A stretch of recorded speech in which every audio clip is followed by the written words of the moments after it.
guys, welcome back to the channel where I cover missing persons, unsolved cases, crime, news, and more.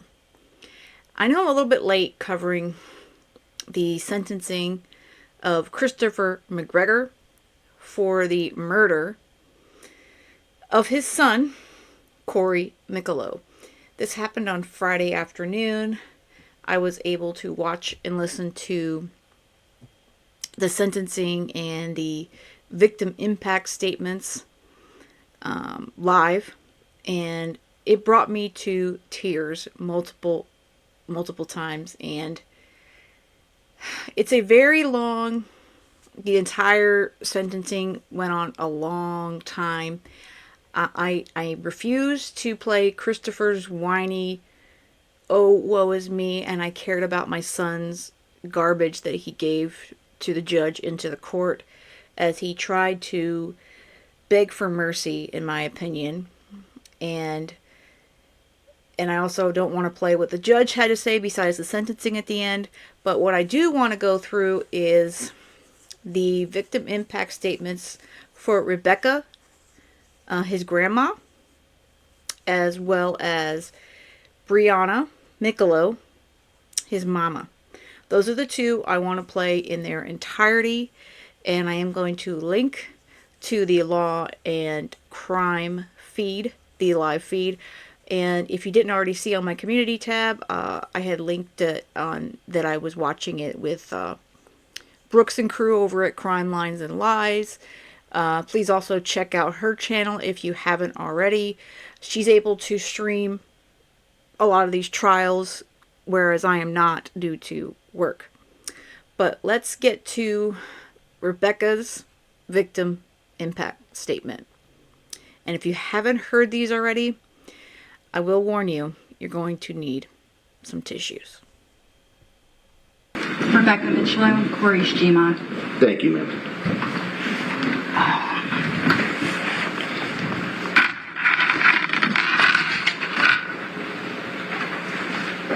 Your Honor, I want to start by thanking you for allowing me to address you today.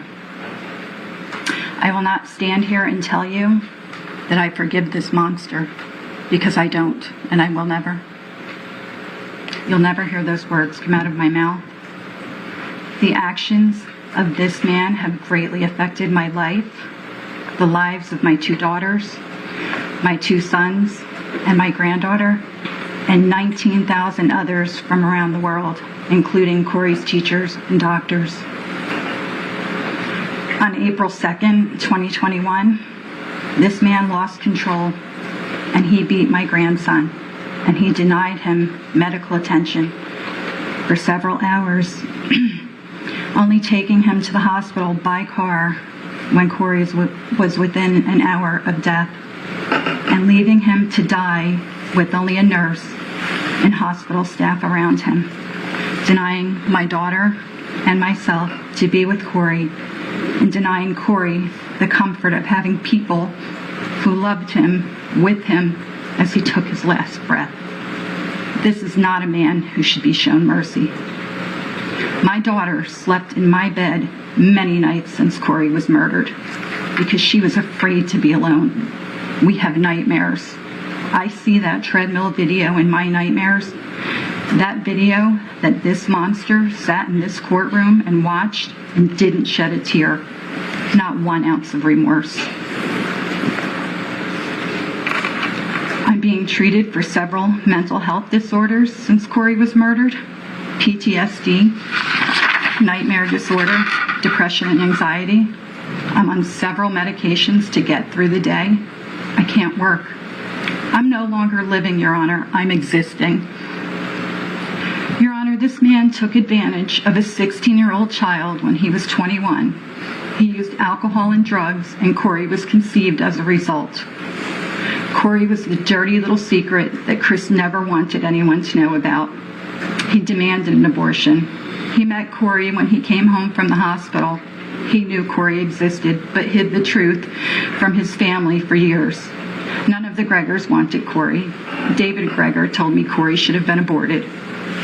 This man has a long history of alcohol abuse, 2 DUIs, drug abuse, domestic violence resulting in a restraining order, and child abuse that started long before he had visitations with Corey.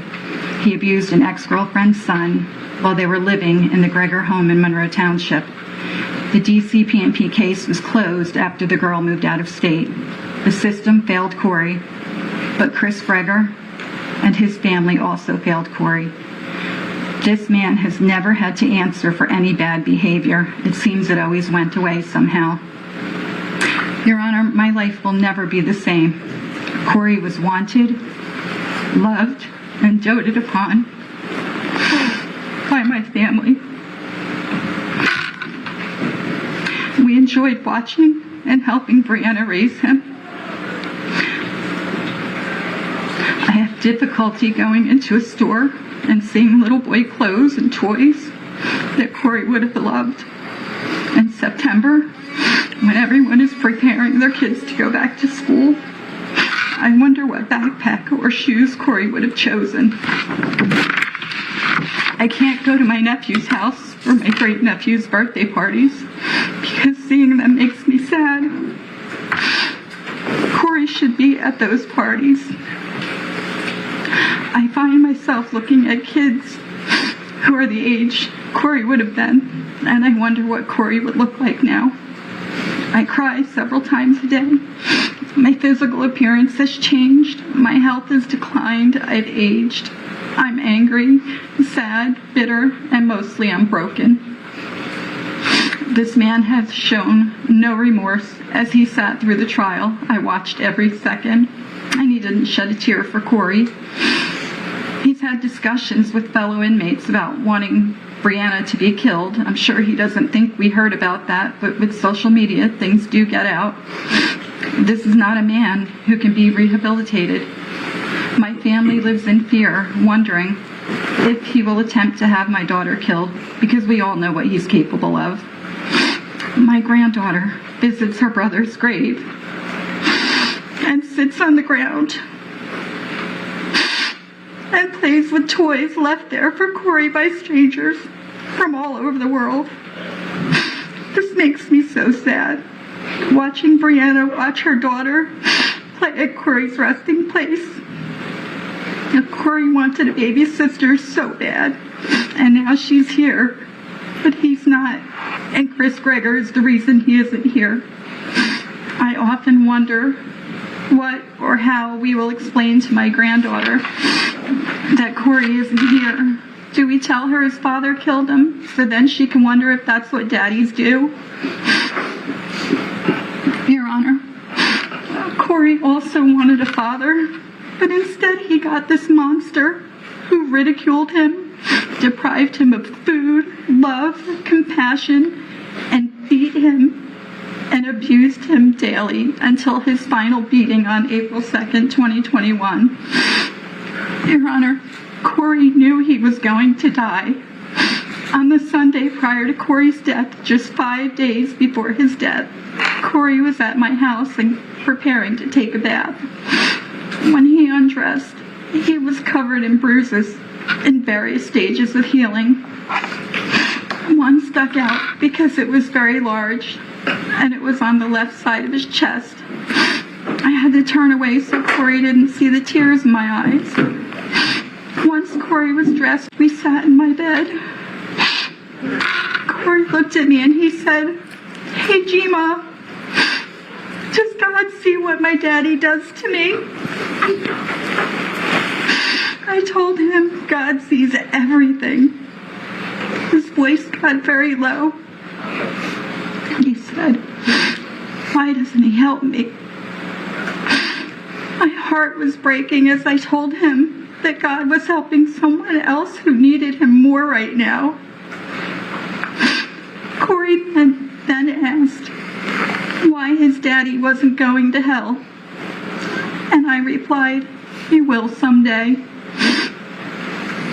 That same Sunday, Corey was outside writing with chalk on the sidewalk. Later in the day, Brianna and I noticed that Corey had written, "I died," near our front door. Corey's curiosity about God, heaven, and death grew prior to his death. On April 2nd, when Corey was getting ready to go back to Chris Gregor's house, I told him, take my cell phone and hide it and call when, not if, when his dad beats him. He said, Gima, I can't. I told him to run to a neighbor, to which he replied, I can't. His little face so serious. Corey knew nobody could help him. He knew he was going to die, and he accepted it. Your Honor, my conversation with Corey 5 days prior to his death and the day of his death will forever haunt me. My family was not allowed to be with Corey as he took his last breath because this man wouldn't tell us where Corey was. We weren't allowed to see Corey after he passed at the hospital because he was now evidence. My 6-year-old grandson was dead and now labeled evidence. This is what I have to live with every single day. Corey was taught in preschool by a lovely teacher, Kristen Oyen, that actions have consequences. Please teach this man that his actions have consequences. On May 1st, 2014, Corey Travis Michelow was born. I was there holding Brianna's hand, and I was there to cut Corey's umbilical cord. When he was placed in my arms for that very first time, I whispered, "Hi, baby. I'm your grandma. I'll love you and protect you forever." Your Honor, I wasn't able to keep my promise to protect Corey, so I'm begging you to give Chris Gregor the harshest punishment possible today. Corey Travis Michelow loved the solar system. He loved to draw. He loved his mommy and his family. He was smart and funny. He loved helping others. Corey wanted a daddy, but instead he got this monster, Chris Gregor. Your Honor, please give Corey justice today. Thank you. Thank you for your comments, ma'am. Rebecca's words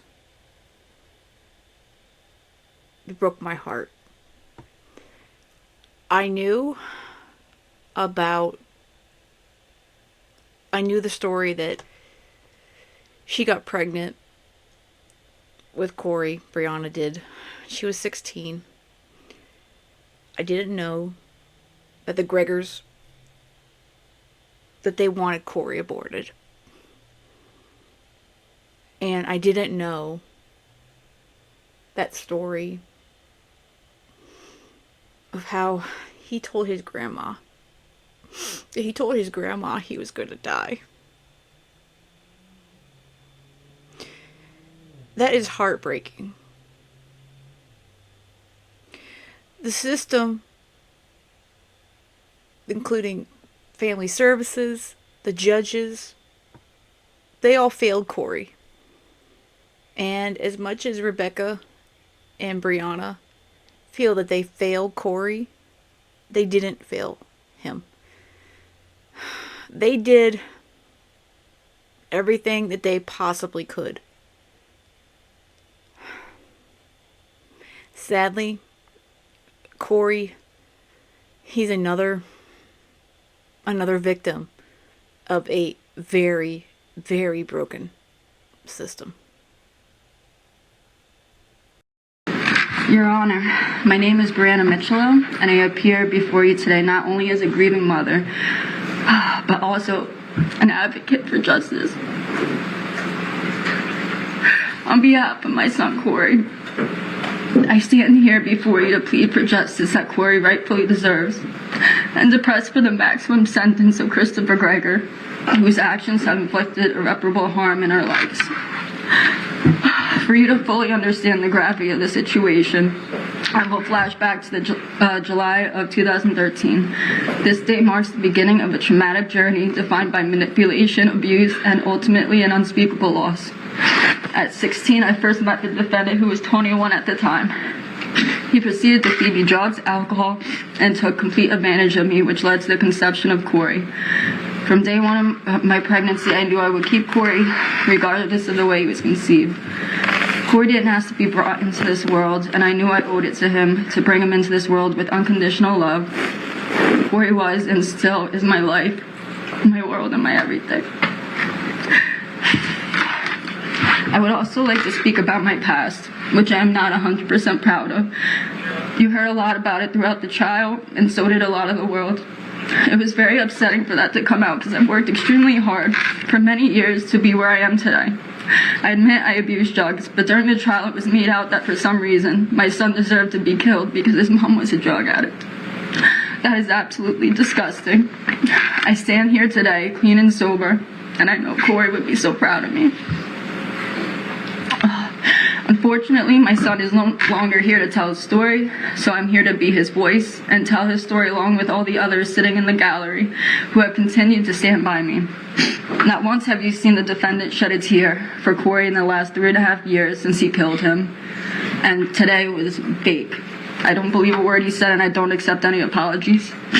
He has no remorse for any of the actions he committed, and his only remorse, like you saw today, was for himself because he got caught and convicted.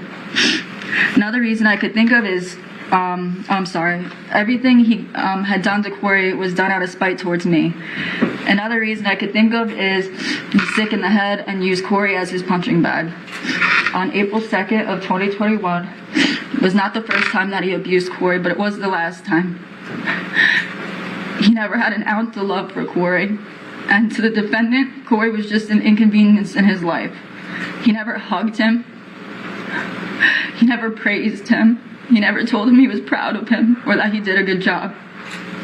He punished Corey every chance that he could get, and I cannot even begin to imagine what my son dealt with behind closed doors with this man.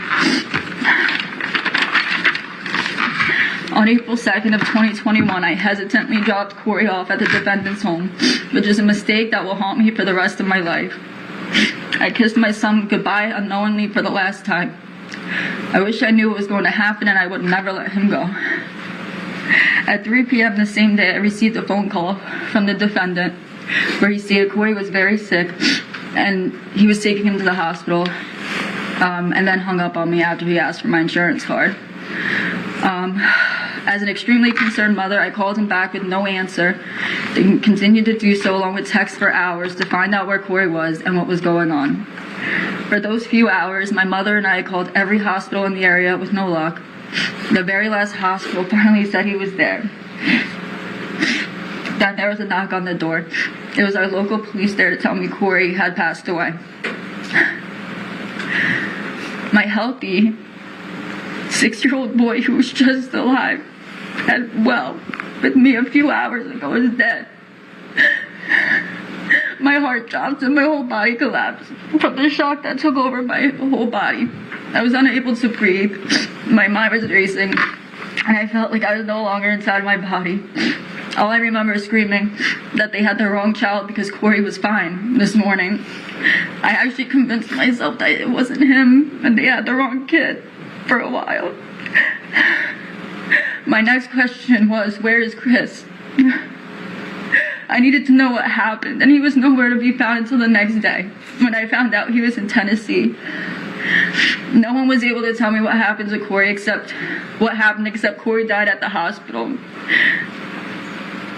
I couldn't even see my son until a week later at his funeral because his body was evidence. But the defendant took away my chance to say goodbye to Corey while he was passing away. And not once did he pick up the phone he was using to converse with many of his girlfriends, to call 911, to seek medical attention, which could have potentially saved Corey's life. Instead, he allowed Corey to suffer silently for hours. Once he realized how bad it was, he threw him in the car and then proceeded to drive 15 minutes to the hospital. He slowly walked Corey into the hospital with no sense of urgency, even when he knew how bad his condition was. I fully believe that if we took Corey to the hospital as soon as he received the lethal blow, he could still be here today. There were many steps he could have taken to save my son's life. Instead, he sat home and let Corey slowly die for hours. Every day since April 2nd has been an absolute living nightmare, and it is now the new reality for me to replay Corey's horrific death repeatedly in my head. It's the first thing I think about when I wake up in the morning, and the last thing I think about before I fall asleep at night. I dread normal conversation with people because I always get asked, how many kids do you have? I say 2, and they follow up asking how old are they. That's when the grief sinks in, and I have to tell them my 6-year-old was killed by his father. It is such an indescribable feeling. When I found out I was pregnant with my daughter, a sense of guilt was all I could feel. I wanted more kids, but how do I love another child? Is it fair to Corey? That is all I could think about. Now I know this is not true, and I love my daughter with all my heart, but I always will feel an emptiness, no matter how many children I have. My new reality is explaining to my daughter what happened to her big brother and why is he not here. I live in fear every day, every second of the day, that something will happen to my daughter, and I will lose her too. It's a horrible feeling, and it causes me such bad anxiety. I take her to the cemetery to see Corey every weekend, and at 1.5 years old, she knows where Corey is, buried. It is every week. It is heartbreaking. She sits and plays with the cars and toys we left there for him. I live in a nightmare, and I would never wish this feeling or how I must live with on my worst enemy. Throughout everything he did to Corey, Corey still loved him. He looked up to you, and he still wanted to be, I'm sorry. And he still wanted him to be like a real father who treated him like a son. Instead of being a good role model for Corey, he decided to beat him to death. Why? Were you jealous of him? Did you hate me so much that you took it out on Corey? Were you abused as a child? Not that that's a good excuse, because you could have overcome it and became the protector he needed as a child, but instead you became a killer. And there was no amount of love in his actions, and only a disturbing amount of hate. It seems like he hated Corey simply because I loved him, and he felt deprived of that love. He couldn't even control himself for long, because after the first visit with my son, he started abusing him. My son didn't even know him, and he was beating him. He was abusing him from the first time.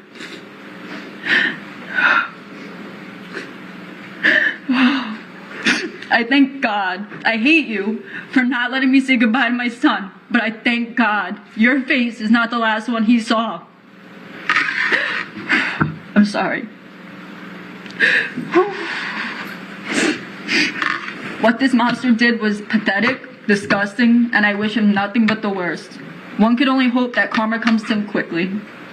After all he's done, you would hope he'd admit what he's done, but no. Instead of grieving, I had to fight for justice for 3 long years.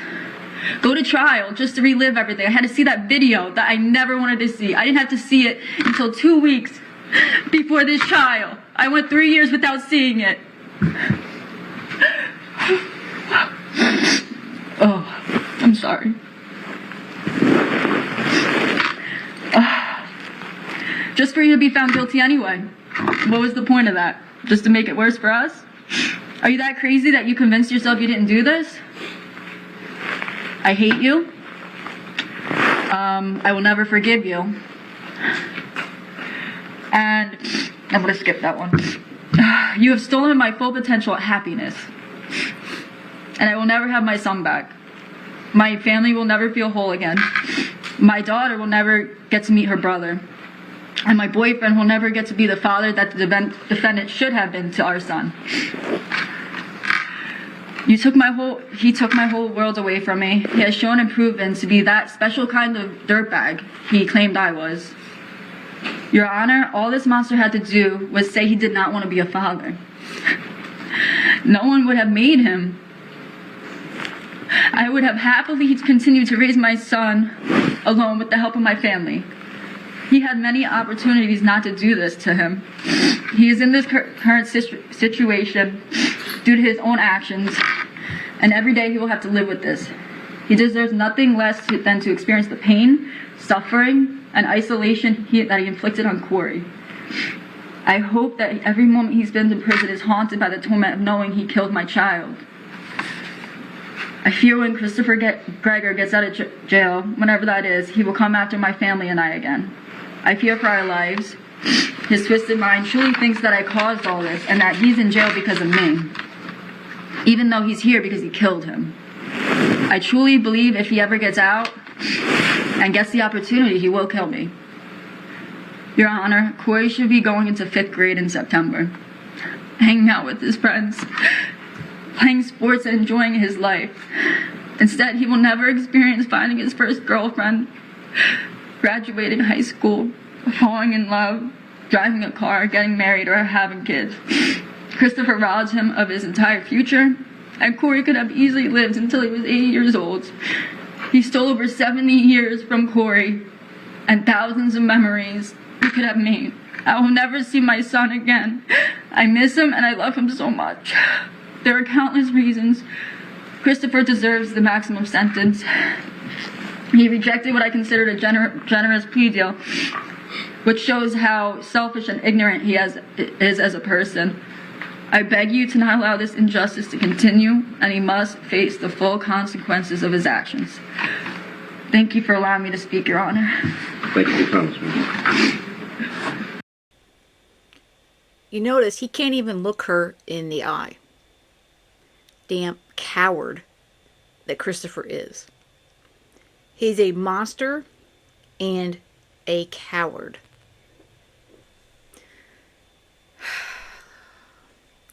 Judge Ryan ended up sentencing Christopher Gregor to 20 years for manslaughter and 5 years for child endangerment. He must serve the sentence consecutively, meaning that he must serve the endangerment sentence before the clock starts for his time on the manslaughter sentence, for a total of 25 years. It's not enough, in my opinion. It's not enough. And again, the BS crybaby story that Christopher tried to give the judge at the beginning was crap. And even his father stood up. And the judge allowed him to speak, which I thought was appalling. Appalling. And personally, I had a lot of issues with what Judge Ryan had to say. But again, that's my feeling, my opinion on that. But all I can hope is that this monster's time behind bars is total hell for him. He deserves nothing good in prison. Unfortunately, I believe both mommy and daddy will keep his commissary count full of money, and he'll probably have a lot more conveniences in life than he deserves. Again, my condolences and love go out to Brianna, Rebecca, and the entire family. Corey has touched the world. And he does not deserve to have an awful monster in his life. He deserved just what his mother said. He deserved a real father. The good part is, he's been up there in heaven with the ultimate father. He's up there and his life has probably been the best ever, besides when he was with his mom and his grandmother. Again, prayers and love always to the Micolo family. This is definitely going to be a lot for them to continue to get through. And I hope that Brianna, Rebecca, and they all know that we're always there for them. And I continue to pray every night for them. This has been a horrific few years for this entire family. All right, guys, I hope you have a great rest of the day. Hug your family tight.